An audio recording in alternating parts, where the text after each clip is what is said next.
6000 krooni. Aga ma ütlen, meie saime Kungla või seminaripiirkonnas, kuna me tegime 16 maja hulgihanke, saime keskmiseks maja hinnaks vist tuli vist kokku 9000. Nii et vaata, kui koos teed, siis on jälle soodsam.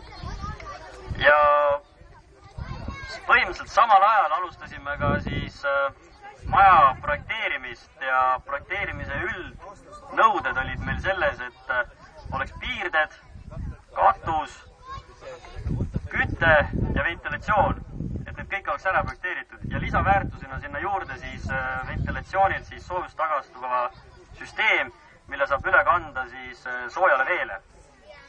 See projekt sai meil valmis põhiliselt paned katuse selle, kus soe õhk tuleb välja ventilatsioonist. 21 kraadi, paned sinna peale selleks kopsiku, ma ei oska seda öelda, tal on mingi teine nimi ka ja sealt kaudu suunad selle läbi soojuspumba selle vee sinna maja alla, selle soojavee tootmiseks tagasi. Jah. Lihtsalt seletades. Siis jäime nüüd sellega, et on projekteeritud tingimused. Sel hetkel oli olemas selline huvitav organisatsioon ja selle nimi oli Kena siis, jah? Kliimaenergiaagentuur. Ja uurisime ka sealt projektide tegemisi, aga need tingimused, mida nemad seal välja pakkusid, olid pehmelt öeldes mitte aktsepteeritavad. Hea oli neil välja igatud see, et korteriühistu maksab 10% ja ülejäänud teevad kõik nemad töö ära. Aga see ülejäänud töö ära tegemine tähendab seda, et seda agentuuri tuleb politada 100% kõikide töö tegemiseks. Ehk siis korteriühistu põhimõtteliselt puudub igasugune kontroll tööde projekteeri koostamise üle, seal kaasa rääkimisel ja lõpus ka see, et peab 1 aasta jooksul alustama kohustuslikult ehitamist. Vastasel juhul maksab kõik kinni. Seda teed meil läinud ja tegime siis ise endale hanke ja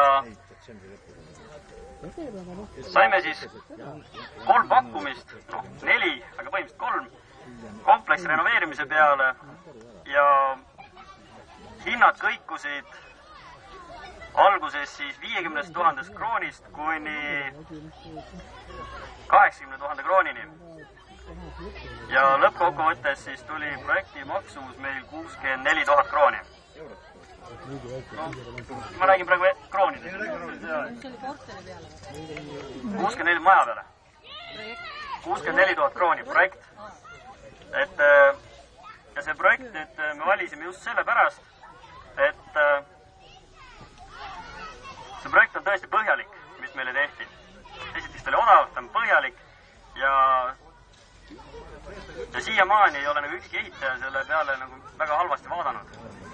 Hinnapakkumised on praegu töös, ehk siis saada sellele täismaksumus, palju see renoveerimine me üldse maksma läheb. Kui eelinformatsioonina sai natuke uuritud ning käidud Paides vaatama täpselt samasugust maja.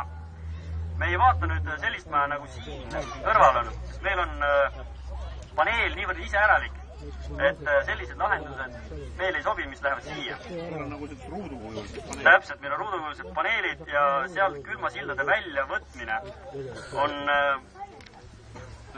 oli päris huvitav väljakutse need projekteerijatele. See võidu enam maja. Ja mis siis praegu on nüüd see sama projekt siis kooskõlastamisel elanike vahel. Et kõik elanikud, põhimõtteliselt mitte kõik, aga suurem jagu, kuidas see nüüd defineeritud oli,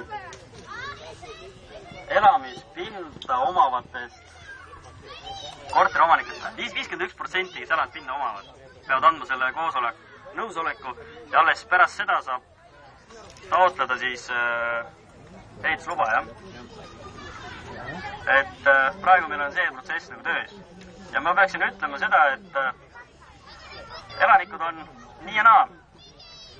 On 100% vastased, kes siis ütlevad seda, et võlglased ja vot siin. Ei, asi ei ole võlglased, vaid pigem on selles, et ei jõua ära seletada neile, et kui palju selle renoveerimisega suudab inimene või maja tegelikult kokku hoida.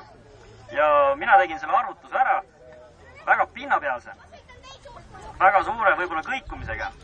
Aga kui me kõik oma tööd ära teeme, selliselt nagu on, siis maja suudab 10 aastaga investeerida 2,4 miljonilist ehitust. ja seda selliselt, et ükski elanik ei peaks mitte sentigi juurde maksma. Ja see tuleb suurem jahult just soojust tagastuva ventilatsioonisüsteemi poolt. Ehk siis majas oleks soe vesi oma maksumusega 10% praegusest hinnast, mis praegu soe vesi maksaks.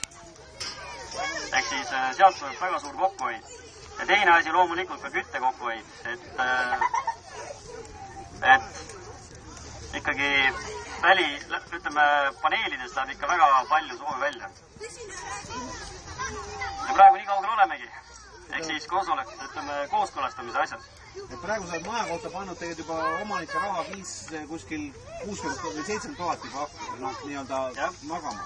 Ja tegelikult selle me maksame kõik nendes majades kinni seal.